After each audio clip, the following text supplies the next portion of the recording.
I'm the Mythology Guy. I got Wilda here with me because we finally saw Shang-Chi. Is it Shang-Chi? Is it Shang-Chi? Either way, you're all mad at me. I finally got to wear this jacket, which I love. She got this for me. You know, she saw me in and she was like, well, Andrew, you just look so incredibly handsome and you're so dashing. Smooth in that jacket. It would be a crime against humanity and a crime against fashion if I did not get you this jacket. Right? Sure. Good. Yeah. Do what I say or I'm pulling this trigger. Guys, I'm blinking twice.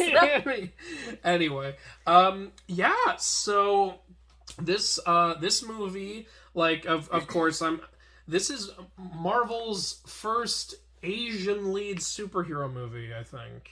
Yeah, like, I don't think they've had another one. No, this is the first one. Were there any more now, and because of that, like, I know you guys don't care what I have to say about it, so it's okay. I brought my resident, Asian representation here to discuss it, and now that the dislike bar has highly increased. I accept this. I am resident Asian.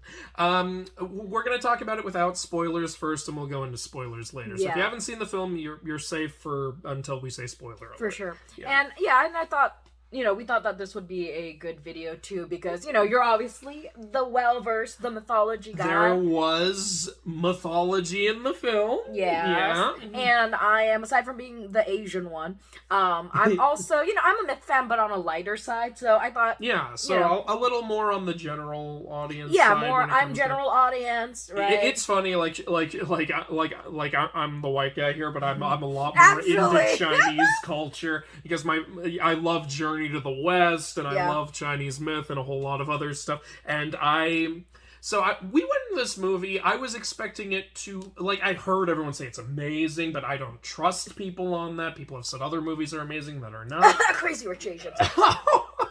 She said it. Say it again. Overrated. But so I went into this thinking it's gonna be good. I don't know if it'll be amazing. And you went into this thinking I wasn't looking forward to it. Yeah, like you told me later you were mainly like, you know what, we're mainly here because Andrew wants to see it. Yeah, and like I really honestly I wasn't looking forward to it.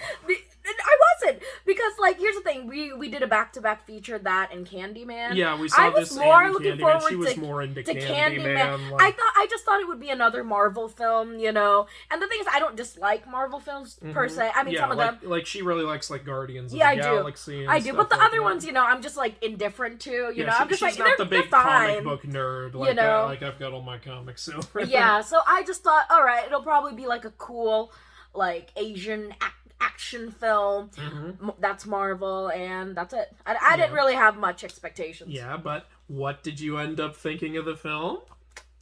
I loved it. I loved it too. I was shocked at how much I really enjoyed this film, and I think you were shocked. Super. Well, I mean, based on what you just said, obviously, yeah. Did you after this film, you said is this your favorite Marvel film? It's my favorite Marvel film. Awesome. Well, way to go, Shang-Chi.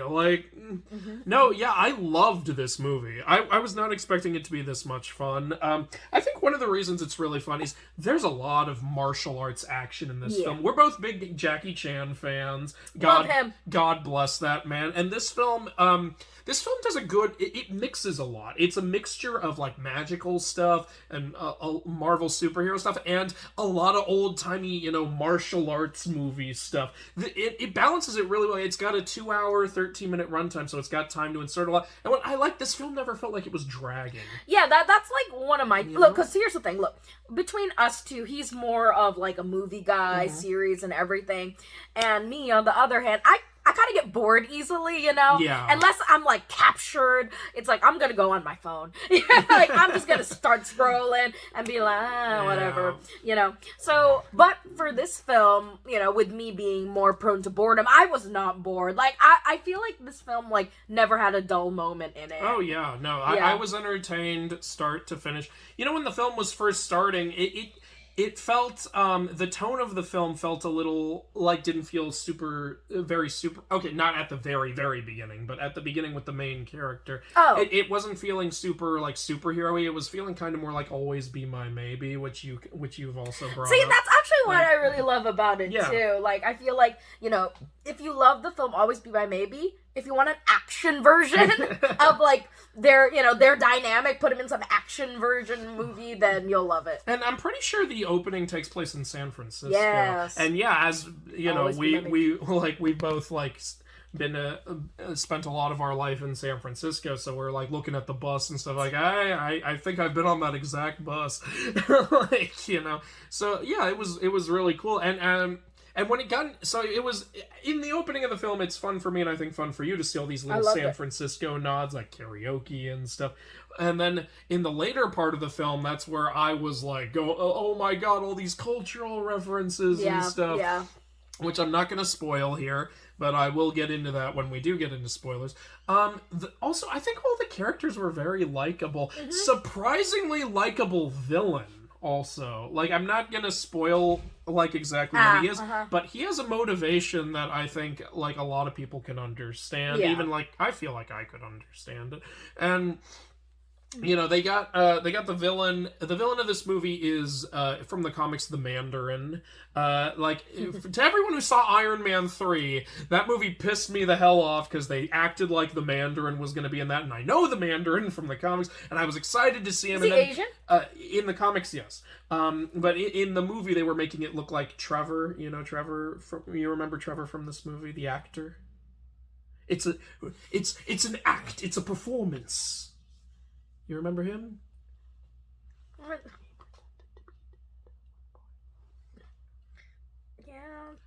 Oh, the actor guy. Yeah, exactly. He was in Iron Man 3 pretending to be the Mandarin. And so, like, that when that was revealed, it was supposed to be a really funny joke, but I was sitting there in the theater being like, oh, come on! Because I wanted to see that villain. Was that a cutscene? It was an after-credits scene? No, it was part of the main movie. I think I remember it. Yeah.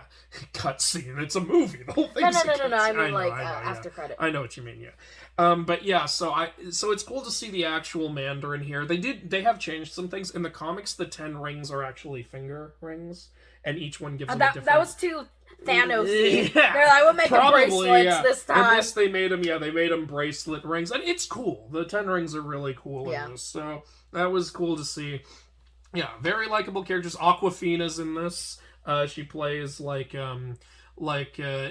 don't want to say love interest. It's a little complicated, but she was funny in this. I thought she was pretty darn funny. Yeah, it's good to have a good comic relief, and I'm always glad to see her because she got her start on YouTube, and now she's doing this. So it's cool to see someone make that, you know, ascension. Yeah.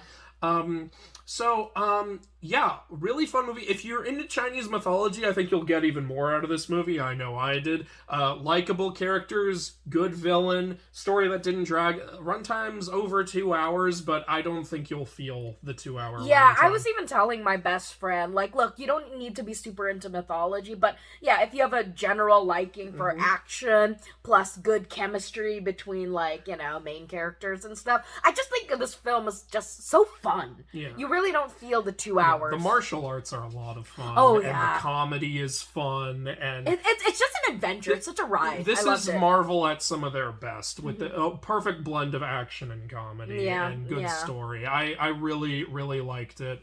Of course, this film would be great. Asians A+. We know nothing less. Yes. Oh my god. Yeah, there are some small things that so for a rating, like I almost wanted to give it a 10 out of 10, but there are some small things that I think keep it from being a full 10 out of 10, but I would still give this a 9 out of 10, and that's a damn good score.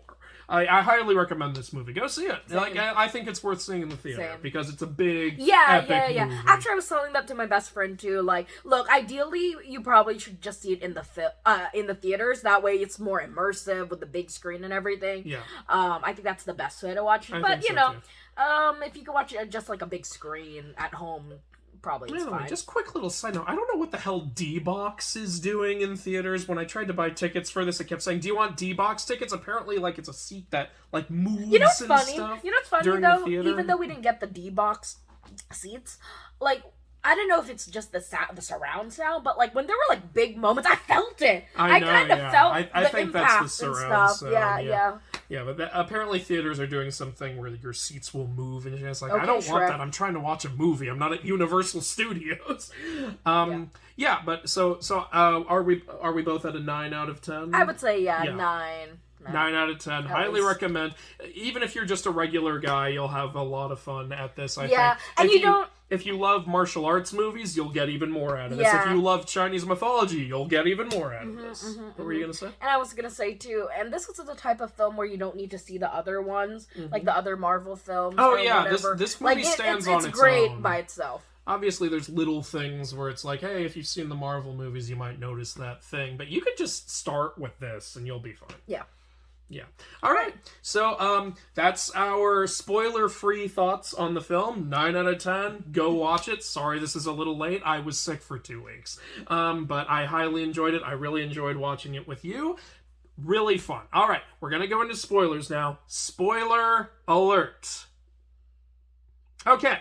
So, this movie basically has Chinese Wakanda in it. Yeah. That's what I told him. Like when because they have like so many Chinese weapons, but then they're like advanced. So I was like Wakanda. Instead of vibranium, we've got dragon scales now. I want to see this country go to war with Wakanda.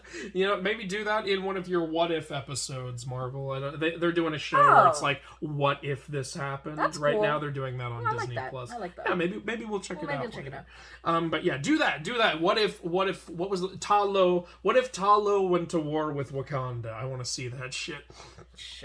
All right, so yeah, that'd be cool. Remember I was saying the villain is very what's the right word? Sympathetic, I guess. You can empathize. Yeah, with exactly.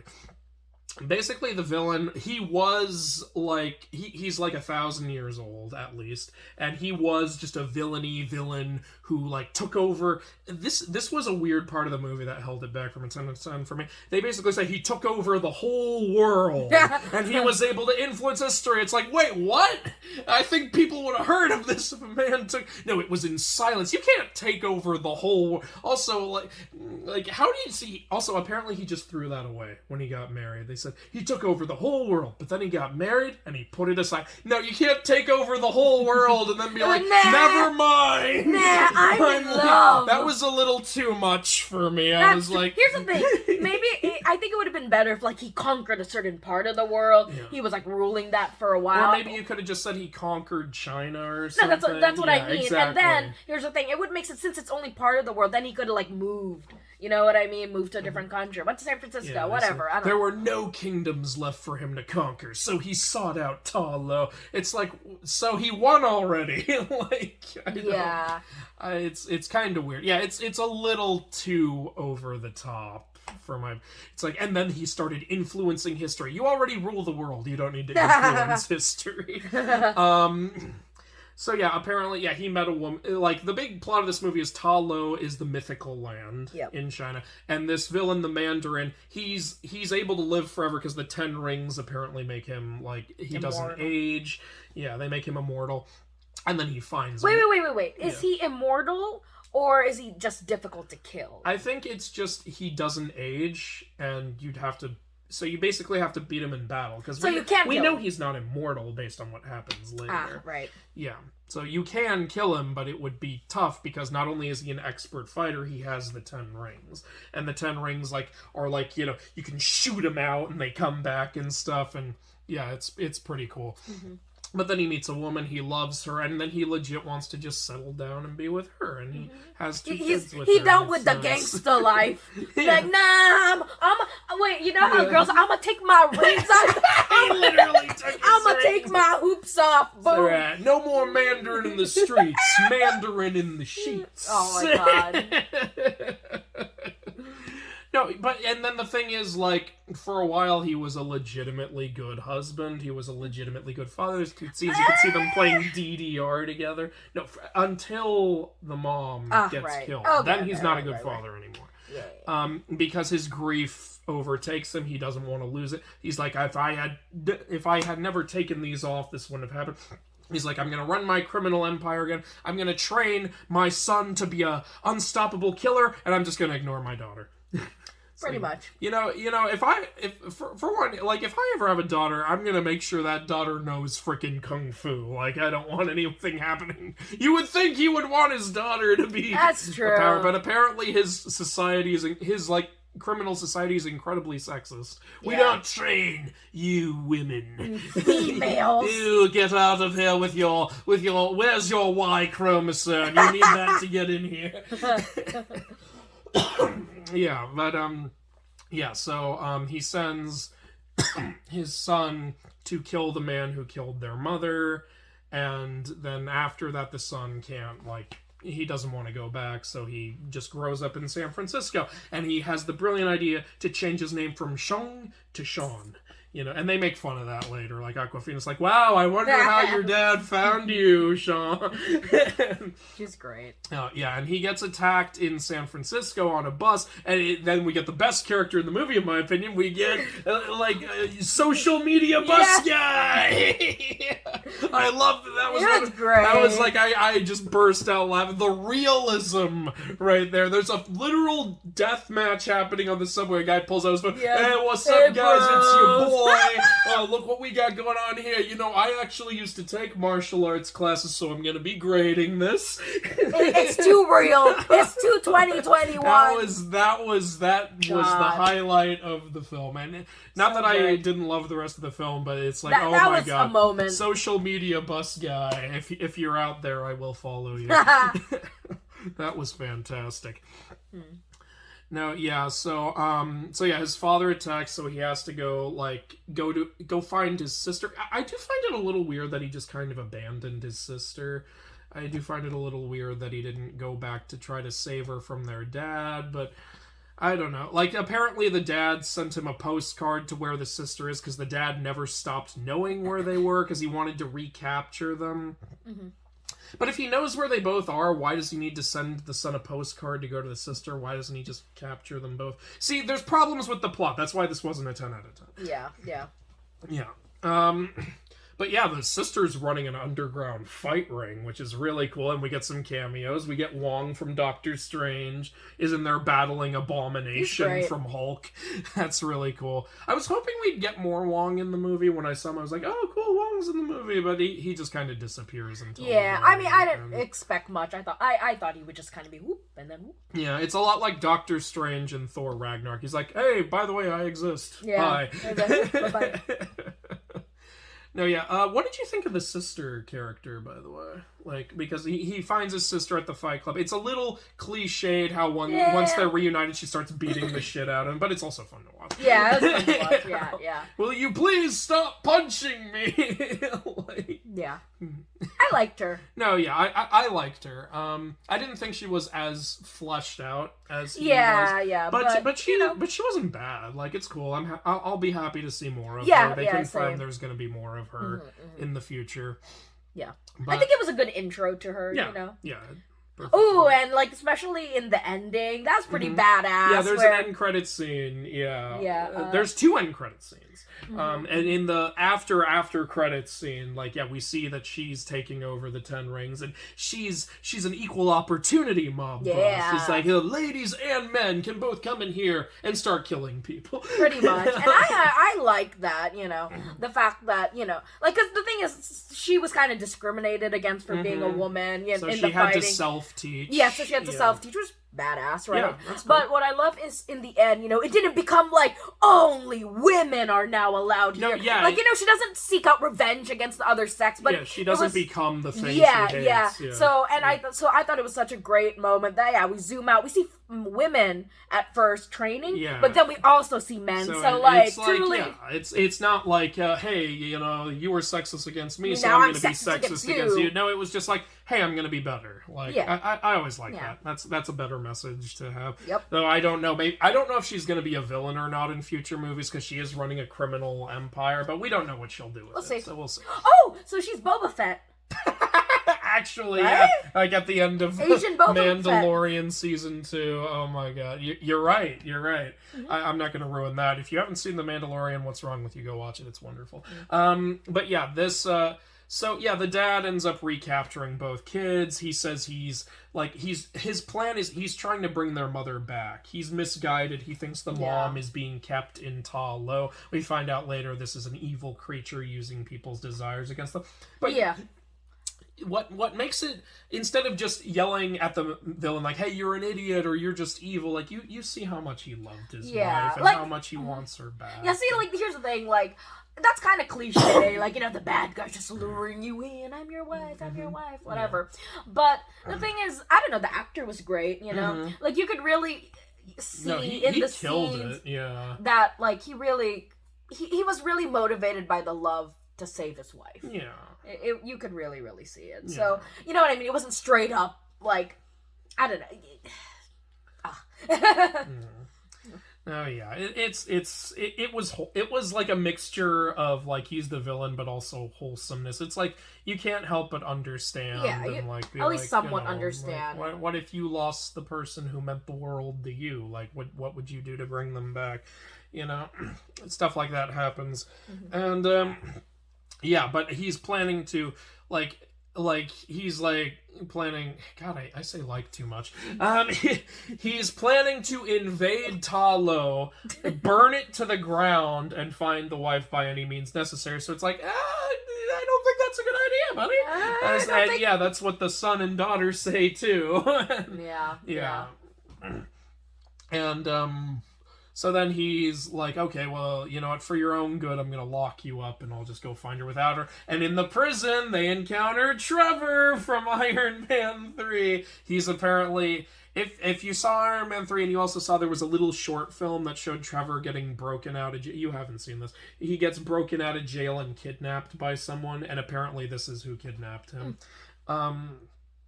So, yeah, now he's the Mandarin's jester, basically, in this film.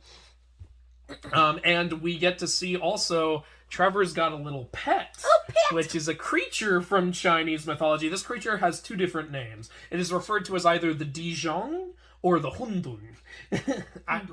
And some of you are watching and thinking, I can't believe how badly you mispronounced that, you worthless idiot, and I'm unsubscribing right now. Sorry. It's either the Dijong or the Hundun. And this creature was this cute little... He was absolutely adorable, which I have mixed feelings about, because it was cute to see, but if you know Chinese mythology, and I do, this is supposed to be one of the 4 great evils of Chinese mythology, the Hundun, or Dijong. I'm just going to call it Dijong for the rest of this video. The Dijong is... First of all, in the images I've seen, it's red. In this movie, it wasn't red. It was brown. It was more like a brownish, bluish. It had like bird feathers, and it was like colored like a bird. No. Its wings were colored like a bird, but its body was brown. Okay, I thought it was a little more grayish. It might have been a brown gray. Okay, well the point is it wasn't. What color was the Dijong? Let us know in the comments below. But yeah, this is one of the 4 great evils of Chinese mythology, and I think there's only one of it. In this movie, there's a whole race of it. Yeah. In Chinese mythology, there's the Hundun, the Taoqie, the Qiongqi, and the Taowu. And we didn't see any of those other creatures here. They made this the cutesy little creature, which, I mean, guilty pleasure, I loved it. It was adorable. It was fun to see. And it was fun to see how it interacts with Trevor. They have a really, really cute dynamic, which is fun to watch. And Trevor's really funny in this movie. Yeah. Yeah, and... there's a part where the Dijong helps them get to Ta Lo because it knows the path, and it's like, you have to move really fast because the forest is closing behind you, and they're in a car, and I'm just thinking, how, this place has been around for thousands of years. How were people supposed to get through here before cars existed? Run, bitch. Run like mad! You know the TikTok song? Run. No, but they do make it to the kingdom, and I remember you were like, oh, I was hoping we'd get more of that mythical forest, and I was like, oh no, this is the mythical place. And you were like, oh, and I was sitting there like, come on, give me some mythical creatures, come on, baby, do it. And they get in, and we get some mythical creatures. Immediately, we see some firebirds, which I personally think are supposed to be bifong, fire-eating birds from Chinese myth. It might be the phoenix, also, like the fenghua. Excuse me, those are Pokemon. The firebird. Yeah, it's Moltres. It's Moltres. There are a bunch of Moltreses. Or Ho-Oh. Either way. But yeah, I think it was supposed to be Bifong, the fire-eating birds. Yeah. And then they drive up and we see some Keelins, the dragon horses of Chinese myth. We see more Dijongs. And well, that fucking face. The face of that first Keelin. Yeah. It's just like... It was a human. Ugh. And we see some Pishus also, like the guardian lions, and they were great. And yeah, it's so cool to see this. Now, I will say this kingdom didn't feel as big and grand of a scale as Wakanda did. Yeah. But it feels more like a that's little probably village. Because Wakanda was like the focus of that whole movie. That's true. This is and they did say there were like more people. Yeah, they said more villages. They basically said, yeah, we have more villages which surpass anything you have in technology, and all I could think was Wakanda. This is Wakanda for Asian people. Yeah, and it's cool though. I like the dragon scales and everything. I also love the dragon they have in this place isn't just some generic, it could be any dragon. This is based on an actual type of Chinese mythical dragon called the Xiaolong. It's a water dragon, and you can see that it's able to manipulate water. It lives in the water. It's like, you guys, they clearly did so much research and discovered so much. How did you not know the Dijon is a villain then? But okay. Yeah, that's like personally why I also, like, when we were rating it 9 out of 10, that's personally why I also kind of knock off a point. Because the thing is, you were so right about so many things. So right about so many accurate things about this film, mythology-wise. I feel like it was such missed opportunity that the Dijon, the Dijon. The Dijon, we didn't see the evil side of it. You know? What I think could have been funny, and this is partially an idea you had also, was I think it would have been funny if there had only been one Dijon, and they actually acknowledge that it's one of the great evils of China. Like, what if that was a joke Trevor made? Like, what if this little thing comes up and he goes, oh yes, that's, what did they call him in the movie? Marcus or something? It's like, oh yes, that's Marcus. He used to have a different name. He's actually one of the greatest evils in all of China. What? What, you don't believe me? And meanwhile, the thing's being all cute. Aww. And then later in the film, during the big battle, that great evilness. Yeah! This was your idea. Yeah, that's they my can idea. come out and, like, reveal its great evilness. Yeah, I was thinking, like, in that moment where the jester guy was like, we thought Trevor was dead at exactly, one point. Exactly. And you were next to me going, no! I know! But it turns out he's faking it. He's like it's a performance. Yeah, and here's the thing. I thought it was cute where, then the Dijon just, plop next to it. It's cute. It's very, very cute. But I also thought that was also a missed opportunity for it to, like, get angry and then, like, like, show its presence in the battle. And just start kicking ass on the battle. I would have loved that. This is why, Marvel, this is why you have to bring us in to help you write your movies. Because, come on. Guys, can you at Marvel?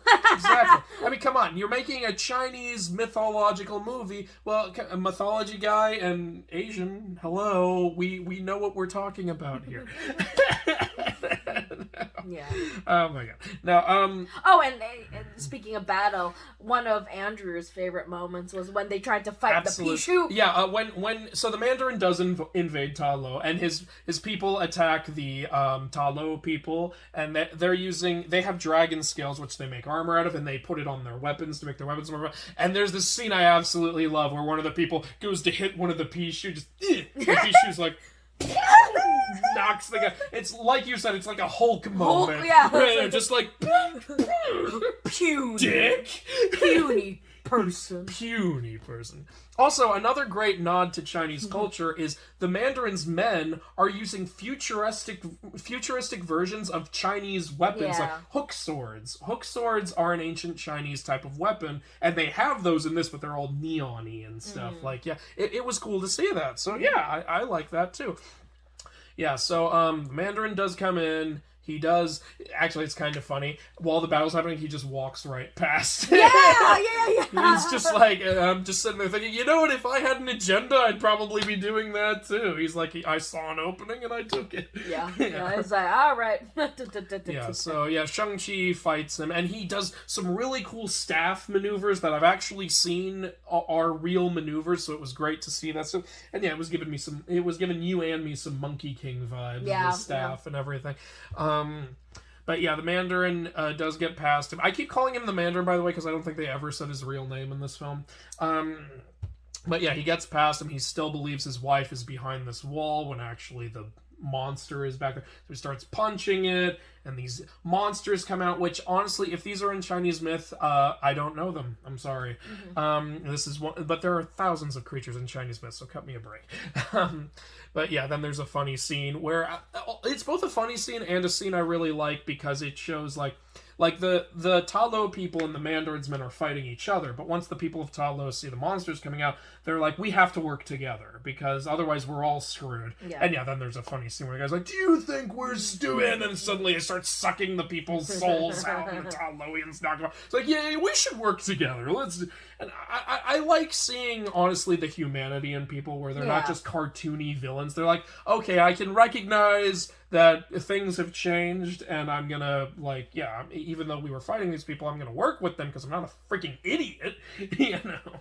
Yeah, that would have ruined the film if he was like, no! Yeah, if he had just been a complete dumbass and kept attacking, like, that would have been like, yeah, like, show that people are three-dimensional, you know? Show that people have their own thoughts. No, yeah, and then the Mandarin does get the monster out, and he's like, you called it. He was like, he's gonna get it out, and he's gonna realize he fucked up. But then the dad gets killed, and you know, it made you real sad. You're like, no, they're gonna come back. They're not gonna stay dead. I was thinking in the end, after they defeat the monster, that maybe that the all souls the souls because I was so heartbroken when the grandpa, the old trainer guy died. No. Yeah, sorry, he's dead. He's gone. No more old trainer guy. Yeah, sorry. No, yeah, but then when the monster comes out, we get some cool fighting between... The monster fights the Xiaolong dragon, and it's also fighting... The sister is on the dragon, and Shang-Chi is using the 10 rings. It's really cool. Personally, I probably enjoyed the basic martial arts a little more as fight scenes, but maybe that's because like it feels more like real and up close, and you can feel the impact of that stuff. But it was still really cool to see these monsters fight and stuff, because I am also a big myth fan. And, you know, like we said earlier, it would have been cool if the Dijon had, like, joined in the fight and revealed its true, like, nature and everything. Yeah. And one thing I was saying is, it's really cool that we see the Pichu in the fight. I wish that there had also been some inclusion of maybe the Keelins and the Bifongs in the fight. But like you said, we already get so much. Yeah. Like, we already get so much in this film. Like, so, like, that's just me being all like, well, I would have also liked this, but, you know, this is still good. Like, I would have liked sprinkles, but this is still a wonderful ice cream. You know? What did you think of the fight? No, it was great. Yeah. Another great-ass moment. Like. Yeah. Oh, and what I liked, too, was the fight... Like, the fight in the end didn't feel like it was too short, also. Oh, yeah. It went on for a bit. It went on for a while. Yeah, like, it is a pet peeve of mine when a fight is really built up in a film and only lasts 20 seconds. To be fair, Endgame had really good stuff. It just, I would have liked even more. Yeah. Yeah. Too short. Yeah. So much cool shit going on. Show it for a little longer, please. Just, like, double it. Yeah, but this... I'm excited to see Shang-Chi join the Avengers and everything. I think that's going to be really awesome. Yeah, that'll be cool. Yeah, and, you know, Awkwafina was entertaining throughout the whole thing. It was... Oh, yeah, showing her driving skills! Oh, yeah, that's something I forgot to mention. I don't know if the movie's intentionally trying to combat that stereotype. I think they are. Yeah. They've got, the Asian woman is driving like a boss. It's like, we're sick of that stereotype here. I mean, they technically pushed the stereotype in the beginning in San Francisco, though. Oh, yeah. Because, like, you know, it's not her fault, but, you know. Maybe they were doing that on purpose to, like, play into it and then show that she was capable. No, she knows what she's doing. Yeah. Because at that part, she's dicking around. But when shit gets serious, she's like, no, I can freaking drive. And, like, yeah, they have her driving the bus, driving the car. No, that's my point, though. When she was driving the bus at the end, it's like all those cars get demolished. Well, to be fair, during that she had just lost half the bus, and there was an attack happening. But what I'm saying is, I thought you were talking about the expensive car valet scene. What I'm saying is, they still poke fun at the Asian stereotype, but then you see when she goes through the bamboo forest that she can drive. Yeah. Well, with the bamboo force, the car's not damaged at all, so like there's nothing inhibiting her ability. Like with the bus, I give her that. There was a lot of crazy shit going on. Oh yeah, no, yeah, it's not her fault. Yeah. Yeah. Yeah, but yeah. So movie was entertaining all the way through. Great time with it. Is there anything else you wanted to bring up? No, I loved it. Yeah, I loved it too. 9 out of 10. Great film. Can't wait to see this guy join the Avengers. Very excited for that. I'm really hoping that if there's a sequel or if he does join the Avengers or something, give me more Chinese mythical creatures, because I really enjoyed... You remember me in the theater. I was going, like, he was geeking out. I was geeking out because I love seeing these creatures in a movie. These have never been in a movie. Wait, don't you think that the big fight could have been more like, the movie Great Wall of China? Oh my god. Don't you wish it was more like that? No, I don't. I don't. And that's a movie I'll talk about on this channel at some point. There were so many creatures, though, in that one. Don't make me hit a woman. I'm kidding. But yeah, Great Wall just has one type of creature that can only be killed one type of way. I don't know why people didn't see a problem with that. Gee, I wonder how they'll kill this one. But yeah, overall, 9 out of 10. Wonderful film. Had a great time with it. Thank you for the jacket, by the way. Unless there's anything else you want to say? Alright, well, that's it. Highly recommend the film. Have fun with it, and we will see you guys next time. Bye-bye. Bye.